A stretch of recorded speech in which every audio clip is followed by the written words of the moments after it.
채널 구독과 시청해주셔서 감사합니다. 좋은 하루 되세요. 박수홍 결혼 전후 충격적인 근황. 박수홍 와이프의 미소 없는 과거 공개. 박수홍은 1970년생으로 올해 나이 52세입니다. 1991년 KBS 대학 개그제를 통해 공채 개그맨으로 데뷔한 뒤 감자골 사인방으로 활약하며 큰 키와 준수한 외모로 소녀들의 열혈 팬클럽까지 생길 정도로 아이돌 수준의 큰 인기를 얻었습니다. 개그계의 신사라고 불리며 젠틀하고 편안한 진행 능력으로 톱 MC로서 인기를 구가했는데요. 뛰어난 자기관리와 성실함으로 데뷔 이후로 약 25년 동안 군입대를 제외하고는 단 한 번의 공백기가 없는 대단한 인물입니다.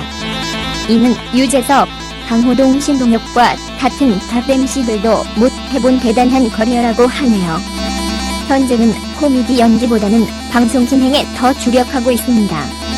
논란 한 번 없던 박수홍이 2021년 3월형 박진홍과의 충격적인 관계가 밝혀졌는데요.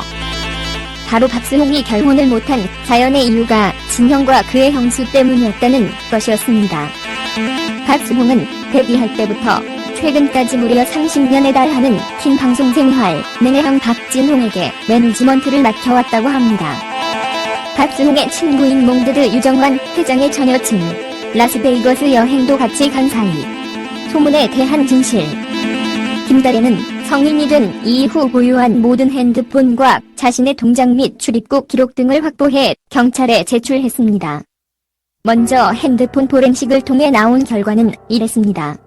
김다혜와 몽드드 유정환 회장은 일면식조차 없는 관계라는 겁니다. 핸드폰 상으로 단 한 차례도 연락을 주고 받은 바 없습니다. 김다래는 누군가에게 거액을 입금받거나 의심받을 만한 금융거래를 한 내용 자체 역시 없습니다. 출입국 기록을 통해서 미국 라스베이거스 미루어 여행 루머 역시 허위로 밝혀졌습니다. 유정환 회장과 연인이었다는 2017년에서 2019년 시기 김다래는 단 한 차례도 미국 여행을 간 적이 없습니다. 이 시기 김다래는 일본, 베트남, 태국, 인도네시아, 대만 등 아시아 지역만 방문했습니다. 김다래는 김용호 현 예부장이 주장한 허위 사실 때문에 급성 탈모까지 올 정도로 심적으로 고통을 받았다고 합니다. 대인관계에 두려움을 느끼며 일상생활조차 불가능한 지경에 이르렀죠. 그녀의 가족들 역시 엄청난 고통을 받았고요.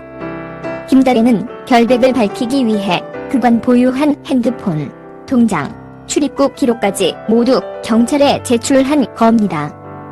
박수홍과 유정환 회장은 대신 아동보육원 봉사활동 과정에서 인사를 나누고 밥을 한 차례 먹은 인연으로 두 번의 만남을 가진 것이 다인데 어쩌다가 박수홍이 유정환 회장의 절친이 됐는지 알 수 없습니다. 박수홍이 절친의 전 여친을 아내로 맞이했다. 과연 박수홍과 유정환 회장이 절친이었다는 근거는 뭘까요? 바로 사진 한 장 때문입니다. 박수홍과 유정환 회장이 봉사활동 과정에서 찍은 사진 하나가 있었는데요. 해당 사진은 박수홍의 형 박진홍이 찍은 사진이죠. 유정환 회장을 박수홍에게 소개해준 사람 역시 박진홍이었습니다. 당시 출소를 했던 유 회장이 봉사활동을 하고 싶어 했고 그를 평소 알고 있었던 박진홍이 대신 보육원 봉사를 주선한 겁니다.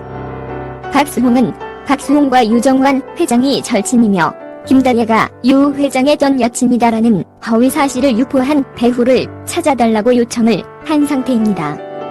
또 방송인 박수홍 측이 진형 부부가 가입한 사망보험 8개에 이어 악플러가 평소의 절친이었다는 보도에 대하여 모두 사실이라고 확인했어요.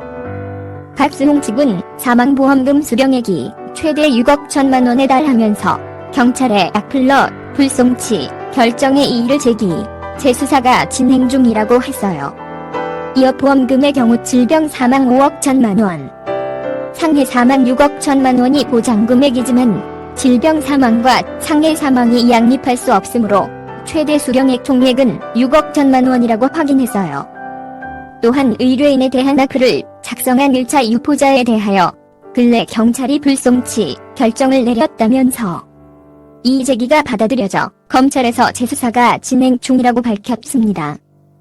박수홍 측은 악플러가 형수의 절친으로 드러났으며 불송치된 것과 관련해 악플러가 올린 내용이 허위사실로 판명됐음에도 불송치 결정을 받은 이유는 형수에게 들은 이야기가 진실이라는 생각을 하고 글을 올렸다고 진술했기 때문이라고 설명했어요. 박수홍 측은 현행법의 말에 의하면 허위사실임을 인지하고 상대방을 비방할 목적을 갖고 있어야 명예훼손이 성립됩니다. 과실이라도 허위사실임을 인지하지 못했다면 명예훼손이 성립되지 않는다면서 그래서 이게 실제 수사 현장에서 악용되기도 한다고 아쉬워했어요. 그리고 제보자의 말을 믿었다는 진술만으로 고의성이 없었다는 이유가 성립되면서 불송치되는데 이와 같은 법체계는 다시 검토되어야 하지 않을까 싶다고 말했습니다. 현재 악플 관련 수사는 박수홍 형수에 대한 소환 조사까지 이루어진 상태입니다. 이와 같은 상황에 대한 박수홍의 반응은 어땠을까? 박수홍 측은 악플 처음 작성자에 대하여 불송치 결정이 내려진 것에 대하여 박수홍도 몹시 안타까워했어요. 대외 활동을 하고 있긴 하지만 수사 진행 상황에 마음이 아닐 것이라면서 마음을 추스르고 재수사 결과를 지켜보고 있다고 전했어요. 박수홍 형제의 갈등은 작년 3월 친형 부부가 박수홍의 30년간 출연료 및 계약금을 횡령했다는 주장이 나오면서 수면 위로 떠올랐습니다. 30년간 하루도 쉬지 않고 가족들을 위해 일한 박수홍에게 너무 참담한 진실입니다. 박수홍은 친형을 상대로 116억 소송을 제기했죠. 공소시효가 끝난 액수까지 산정하면 200억대가 넘는다고 합니다. 그렇게 큰 돈을 벌고 가족을 위해 희생하고 살았는데 집안에서 반대하는 아내를 맞이했다는 이유로 가장 힘든 시기를 보내고 있는 박수홍. 재판 결과가 나와봐야 알겠지만 시끄러운 집안 싸움이 안타까울 뿐입니다. 채널 구독과 시청해주셔서 감사합니다. 좋은 하루 되세요.